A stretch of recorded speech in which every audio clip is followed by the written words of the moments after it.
Hi, I'm Stephen from TEFAT, and today I'd like to give a presentation on economic order quantity for inventory, so you know the optimum order.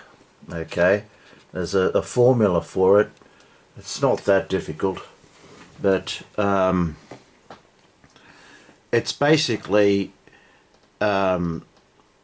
a concept where you get a batch number, a quantity number of each order to attempt to minimize your costs, what's called your carrying costs and your order costs, which are variable.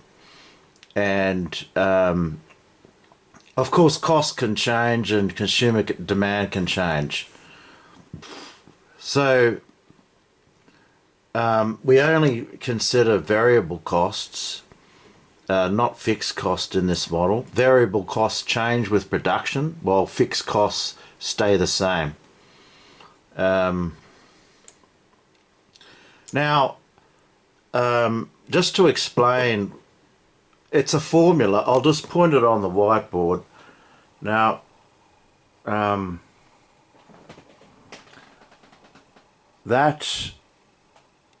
that formula you see, that is the formula, but it's in my PC notes as well.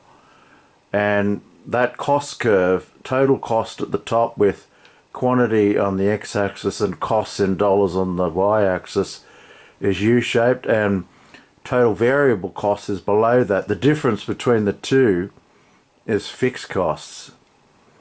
And that's an example of the formula.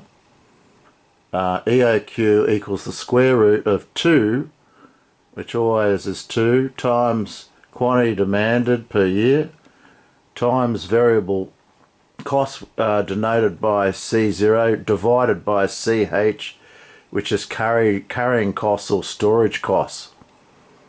And I'll just put it back on the PC.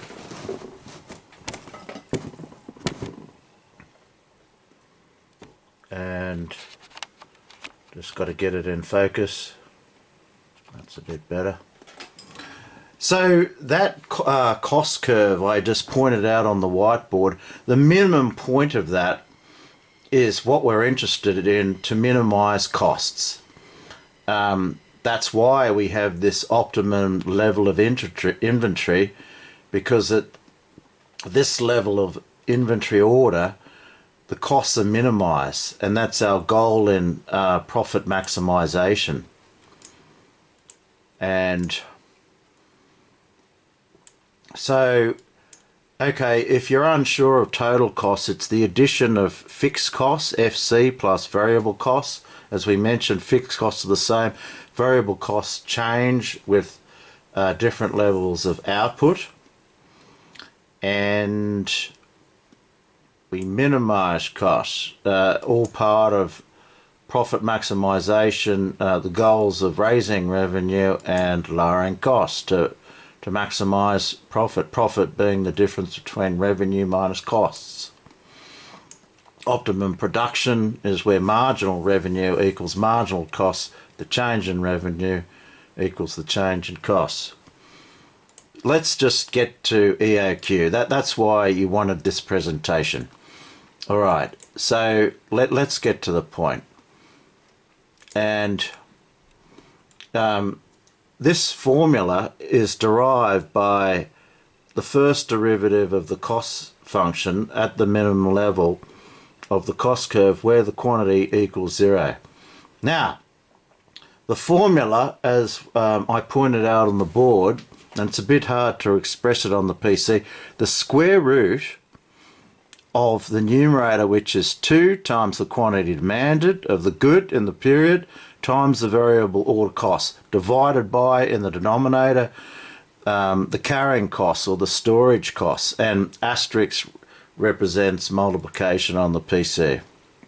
So EOQ, economic order quantity, an optimum order quantity equals the square root, the whole thing, 2 times QD times CO divided by CH, where EOQ is economic order quantity.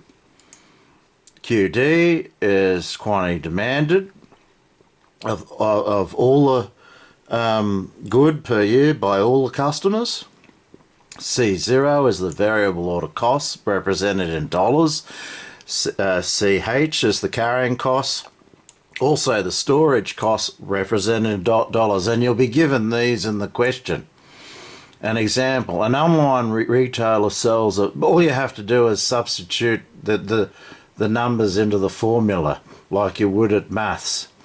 An online retailer sells a popular t-shirt worldwide in their range of goods. They estimate they will sell 1,000 t-shirts. So 1,000 is quantity demanded in the year. It costs the retailer $3.50 to order it in, the variable costs. So $3.50 for each good. So $3.50 is C0 in the numerator, and ignore any fixed costs if you're given fixed costs, all right? Each shirt costs $1.50 per year to store, so that's CH. Now you just substitute all these numbers in that formula. You calculate the numbers first. 2 times 1,000 times 350 divided by $1.50. Then find the square root of it with your scientific calculator key. And I'll just get my iPhone. Oh yes, Ford Harris invented this. He was an engineer, and from memory the EOQ was 1930. But I was just going to show you so with your iPhone, it starts out as that calculator. Turn it on its side, and the square root button is there. So let's just do this. 2 times 1,000 times 350 equals that, divided by $1.50, and the square root, right? So 68.313, and just round that to whole numbers. And 68 units is your optimum order. So every time you order 68 shirts at a time. So if you were to find the total number of orders in the period, you would divide total quantity demanded by 68. It gives you nearly 15, approximately 15 orders a year. The last order might just go into the next period. So that's how you get, as long as the costs stay the same and the consumption by the consumers, the customers of your goods stay the same. And whether it goes into the next period a little bit is inconsequential, as long as EOQ stays the same. That's the important bit, and costs are minimized. Now, a couple of concepts I've got to introduce. Safety stock level. That term is what they choose in how many days of inventory on hand, and just in case something goes wrong with the logistics. So the safety stock is found by the number of days, and in my example I had 3.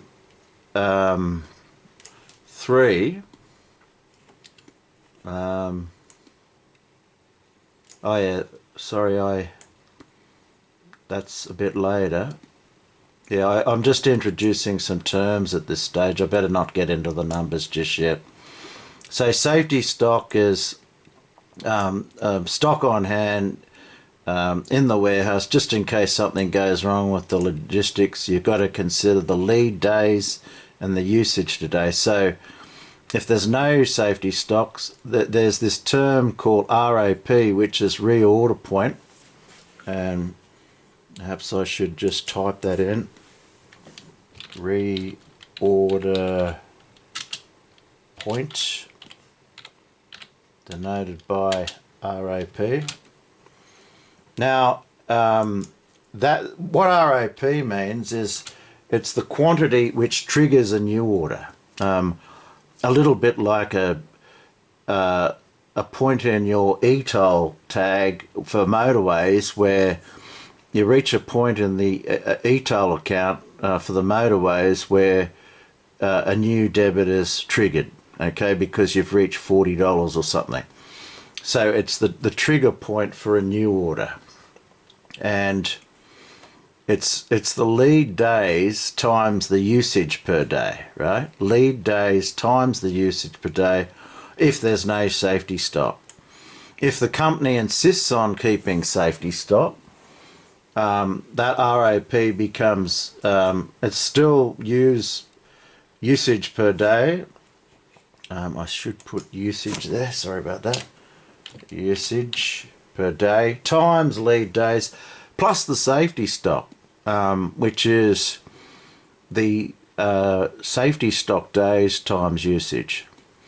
Now, RAP, EOQ and safety stock are in this graph. My source is flylib.com and cited 20th of the 10th. Just forgot to put the slash, the 20th of October 2021, flylib.com. Now, on the x-axis is a timeline. The sequence goes order place, order receive. Lead time is the lag from the reorder point quantity. Inventory is on the x-axis. Actually, quantity is usually on the x-axis, but in this case it's on the y-axis. So reorder point is there as a fixed quantity with the formula. It just changes if costs change and consumer demand changes, but let's just consider it fixed for now. And so you start off with EOQ up here, right? The last order, which is EOQ. Then you run down your inventory as you sell. You reach the reorder point. That triggers a new order, but you don't just get the stock instantaneously. You got to wait a few days, 3 or 4 days, and then that's the lead time, right? And then down here, that's either that would be the stock down to 0 if there's no safety stock. But if you do have safety stock, that bottom inventory level would be above here by the amount of the safety stock, somewhere here, just above 0, whatever the safety stock is. So order place, order receive. So you run down your stocks, new order comes in, run down your stocks, new order comes in, and so the sequence goes on. So an example. Now we can do the numbers. The lead time for the supplier to complete the logistics is 3 days. So you ring the supplier, you want a new order. It takes the supplier 3 days to get it delivered to the factory door. The daily inventory usage is 100 t-shirts. The safety stock time frame chosen days of stock in case of logistical problems is 4 days, and 100 shirts are ordered per day. So safety stock is 4 times, well, they're not actually ordered, that's an incorrect word, are used usage, and 100 shirts is the usage. What that means is 100 shirts are bought from the company, from their customers per day, right? That's the daily amount going out to the customers, 100. So safety stock, if you want 4 days of stock, that's times 100, that's SS equals 400, right? That's a stock in reserve in case of logistical problems, safety stock. Now we want to find the reorder point. which I'll just put underlined. We want to find the reorder point without safety stock. Is inventory usage 100 times lead days, 300. So the stock goes down to 0. There's no safety stock in hand. So when the order arrives, effectively the stock is 0. That's similar to the just-in-time model, where inventory is kept at either 0 or just above 0. It's a risk to take if there's transport problems, and look at this year with the COVID virus. That's certainly affected logistics, the COVID lockdowns. Now, effectively, the reorder point is the same as the lead time usage. Lead days times usage per day. 100 times 3 equals 300. The firm reorders when the stock goes down to 300, okay? But if the firm wants a safety stock of 400, found by the days they want a safety stock 4 times 100, 400, then the reorder point equals total lead time usage, 300, plus safety stock, so 300 plus 400. So this is a lot higher than 0 if you've got safety stock, 700. The firm reorders when stocks run down to 700. And remember, back to that diagram, the reorder point shown graphically is that point there. That is the reorder point, all right? That quantity. That's the economic order quantity, and that's the quantity when the new order finally arrives, and then the quantity shoots up again. That would be 0, would be without safety stock, the first example. So back to where we were.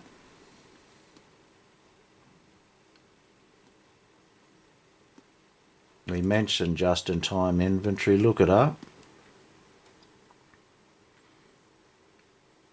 And then you can also, some questions asked to compare the your old inventory management scheme, where you had a different level of inventory, and then you started using EOQ because a new finance manager might have come in, and but you actually save dollars by using EOQ. You save money, and that lowers the cost of the company, which is obviously favourable. So you compare the old inventory and the EOQ, the optimum efficient quantity, and there's actually a saving in dollar terms, which you can demonstrate mathematically, but that's outside the scope of this presentation.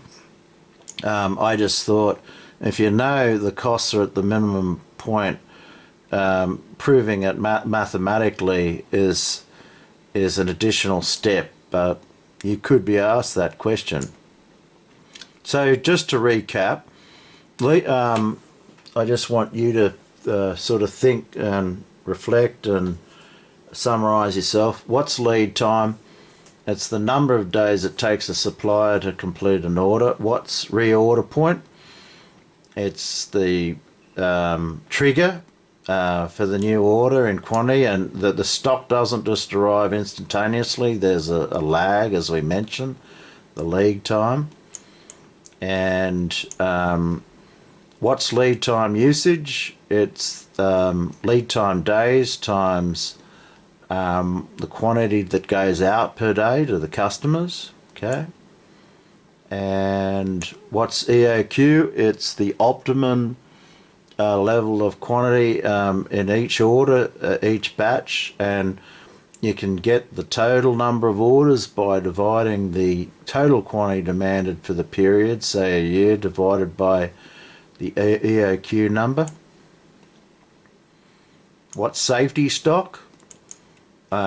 Safety stock is stock in hand, just in case there's problems with the logistics, so the company can still get some stock out to their customers. What's the difference between RAP formula with and without safety stock? With safety stock, you add safety stock to lead days times use per day usage. And that graph is useful just to get an idea, the sequence.